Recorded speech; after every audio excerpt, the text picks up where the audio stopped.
আপুর ওন্না টেনে খুলে দিছে, একজন মেয়ের ওন্না খুলে দিয়ে মানে বস্তা হলের সমপরিমাণ অপরাধ। ছাড়া যেভাবে আমাদের গায়ে হাত দিছে, ওন্না টেনে খুলে দিছে।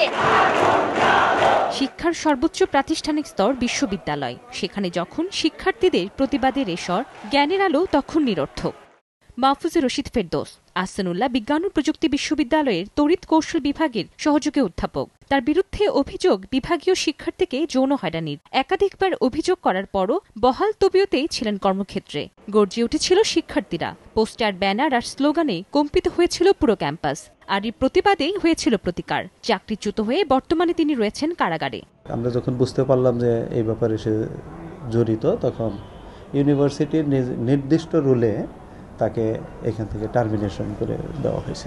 যৌন হয়রানি বন্ধে উচ্চ আদালতের নির্দেশে সকল বিশ্ববিদ্যালয়ে যৌন হয়রানি প্রতিরোধ কমিটি করার কথা থাকলেও অনেক বিশ্ববিদ্যালয়ই তার তোয়াক্কা করছে না।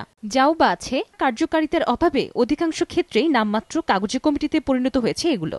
লবিং না করলে, তার সাথে মিট না করলে, পার্সোনালি ওইভাবে চলাফেরা না করলে টিচার তাকে মার্কস দেয় না। আমার রেজাল্ট খারাপ হবে, আমার ভবিষ্যৎ কি হবে, এই চিন্তা করে এখন যায় না। মাঝে মাঝে আমাদের ড্রেস আপ নিয়েও অনেক প্রবলেম আসে। পিতা যখন তার সন্তানদের প্রতি ভেদাভেদ করতে পারে না, কেউ বড় কে ছোট, প্রায়োরিটিতে সকল শিক্ষকের উচিত সকল স্টুডেন্টকে সমানভাবে দেখা। ইউনিভার্সিটিতে যৌন হয়রানির বিরুদ্ধে প্রতিরোধ গড়ে তোলার যে একটা সংগঠন আছে, 80% মেয়ে এটা জানে না, কারণ হচ্ছে এটার অ্যাক্টিভিটিস ক্যাম্পাসে নেই বললেই চলে।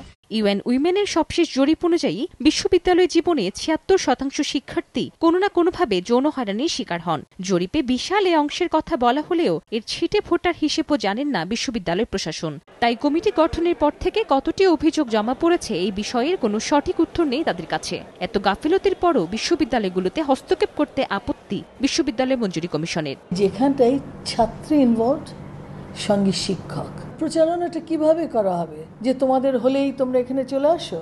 অভিযোগ তো তুমি করবে, আমি তো বলছিও না 10টা, আমাকে গুনতে হবে। যৌন হয়রানির ব্যাপারে আমরা তেমন কোনো অভিযোগকারীর কোনো বিষয় আমরা এই পর্যন্ত আমি জানি না, ঠিক আমি বলতে পারছি না। বেসরকারি জরিপে যৌন হয়রানির ঘটনা সবচেয়ে বেশি ঘটেছে পাবলিক বিশ্ববিদ্যালয়ে। মৌসুমী মো, সময় সংবাদ, ঢাকা।